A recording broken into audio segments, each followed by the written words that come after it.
Assalamualaikum warahmatullahi wabarakatuh. Perkenalkan, saya Fajwara Bania. Di sini saya akan mereview makalah tentang living hadis. Penelitian living hadis fokus pada pemahaman dan praktek hadis dalam kehidupan masyarakat muslim sehari-hari. Pemahaman seseorang terhadap teks hadis Nabi tidaklah sama. Hal ini sangat tergantung kepada latar belakang pendidikan, minat, konteks sosial, politik, dan budaya orang yang memahaminya. Demikian juga praktek dalam masyarakat, teks hadis yang sama bisa dipraktekkan secara berbeda oleh komunitas muslim. Hal ini terjadi karena adanya akulturasi Islam dengan budaya setempat. Baik, yang pertama, Syairon Syamsuddin, metodologi penelitian living Al-Quran dan hadis. Hadis yang menyebar di kalangan umat Islam mengalami akulturasi dengan tradisi setempat di mana umat muslim berada. Dalam konteks Indonesia, Islam masuk ke Nusantara dengan sangat mudah diterima oleh masyarakat karena Islam mengakomodir budaya dan tradisi masyarakat lokal. Hadis yang menyebar di kalangan umat Islam dan diaktualisasikan dengan konteks tradisi dan budaya lokal inilah yang disebut dengan living hadis. Istilah living hadis berbeda dengan living sunnah. Living sunnah diperkenalkan oleh Faizur Rahman dimaknai dengan teladan Nabi Muhammad yang telah diaktualisasikan oleh sahabat dan tabi'in menjadi praktek keseharian mereka. Menurut Al-Fatih Surya Dilaga, yang dimaksud dengan living hadis adalah didasarkan atas adanya tradisi yang hidup dalam masyarakat kepada hadis. Penyandaran kepada hadis tersebut bisa saja dilakukan hanya terbatas di daerah tertentu saja atau lebih luas cakupannya.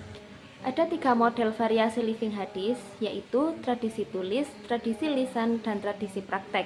Tradisi tulis biasanya dalam bentuk tulisan yang terpajang di tempat-tempat strategis dan diyakini bahwa isi tulisan tersebut berasal dari Nabi. Tradisi lisan sering muncul bersamaan dengan praktek yang dijalankan oleh masyarakat.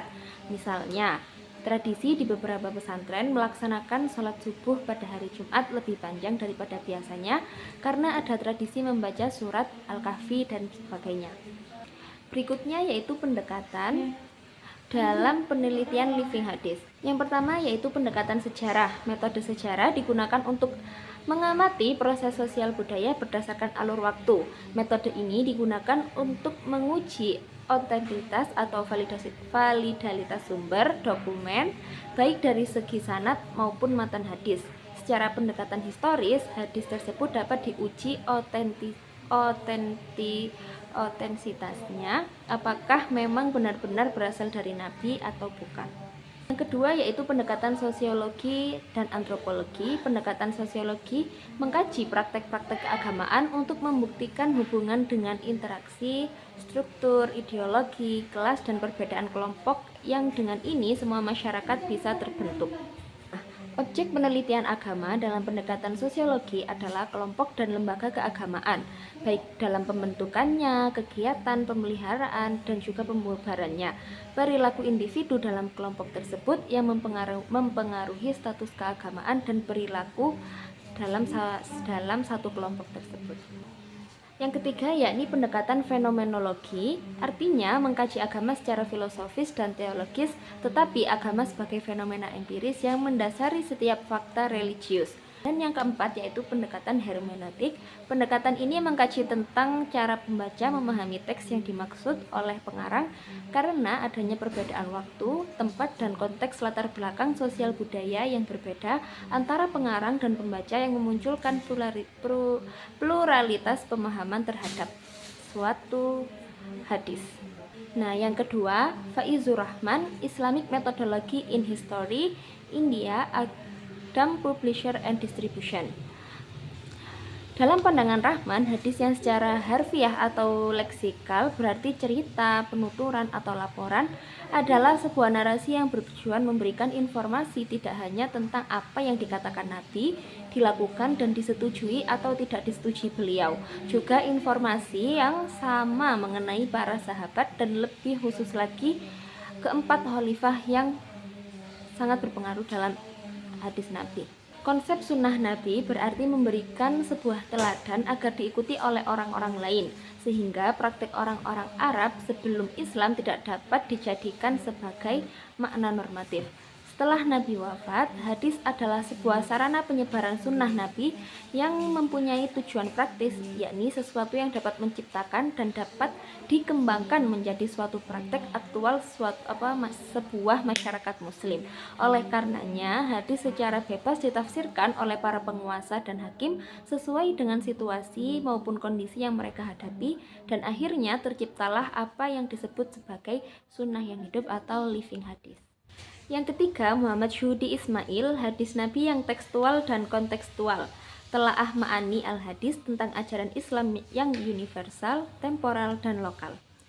Menurut Syuhudi Ismail, ajaran Islam bersifat universal, berlaku bagi semua umat manusia dan berbagai jenis kelamin, agama, ras, dan etnik. Akan tetapi dalam perkembangannya, manusia menyebar di seluruh dunia dan pergantian generasi dengan berbagai persamaan dan perbedaan. Muhammad Syuhudi Ismail memetakan pemahaman matan hadis berdasarkan 4 kategori. Yang pertama, bentuk matan hadis dan cakupan petunjuknya, jawami al-kalim atau ungkapan singkat dan padat makna, bahasa tamsil atau perumpamaan, dan juga ungkapan simbolik. Yang kedua, kandungan hadis dihubungkan dengan fungsi Nabi Muhammad, yang termasuk hadis-hadis dalam kategori ini adalah 5 keutamaan Nabi Muhammad. Dan yang ketiga, petunjuk hadis Nabi dihubungkan dengan latar belakang terjadinya dibagi menjadi 2, yaitu hadis yang tidak mempunyai sebab secara khusus dan hadis yang mempunyai sebab secara khusus, serta hadis yang berkaitan dengan keadaan yang sedang terjadi. Terakhir, yaitu yang keempat, petunjuk hadis yang tampak saling bertentangan. Yang keempat, Muhammad Al-Ghazali, Al-Sunnah An-Nabawiyah Baina Ahli Fikih wa Ahli Al-Hadis. Muhammad Al-Ghazali membahas tentang beberapa hadis yang terkait dengan perempuan, nyanyian, etika, kerasukan setan, dajjal, takdir, dan fatalisme. Untuk memahami hadis di atas, maka beliau memberikan beberapa kriteria, yaitu yang pertama, sesuai dengan Al-Quran. Yang kedua, sesuai dengan hadis lain yang membahas persoalan yang sama. Yang ketiga, sesuai dengan sejarah. Dan yang terakhir, sesuai dengan ilmu pengetahuan. Dan yang terakhir, Salahuddin Al-Adlabi, Manhaj al-Matan Ulama Al-Hadis An-Nabawi. Salahuddin Al-Adlabi menawarkan beberapa metode untuk memahami hadis, yaitu yang pertama, sesuai dengan Al-Quran dan tidak bertentangan dengan Al-Quran. Yang kedua, sesuai dengan hadis sahih dan sirah nabawiyah. Dan yang terakhir, yaitu tidak bertentangan dengan akal, indera, maupun sejarah historis sebuah hadis. Sebagai penutup, ada beberapa hal lagi yang penting, yaitu yang pertama, living hadis merupakan satu bentuk kajian atas praktik, tradisi, ritual, atau perilaku yang hidup di masyarakat yang memiliki landasan dari hadis Nabi. Yang kedua, dalam melakukan penelitian dengan model living hadis, layaknya perlu dipastikan ditemukannya teks hadis terlebih dahulu yang berasal dari informasi, karena jika teks hadisnya tidak ditemukan, maka penelitiannya akan terjatuh dalam kajian-kajian yang tidak relevan. Dan yang ketiga, kajian living hadis masih membutuhkan metode dan pendekatan. Beberapa metode dan pendekatan yang ditawarkan oleh fenomenologi sebagaimana yang telah dijelaskan tadi. Cukup sekian yang bisa saya sampaikan. Ada kurang lebihnya mohon maaf. Wassalamualaikum warahmatullahi wabarakatuh.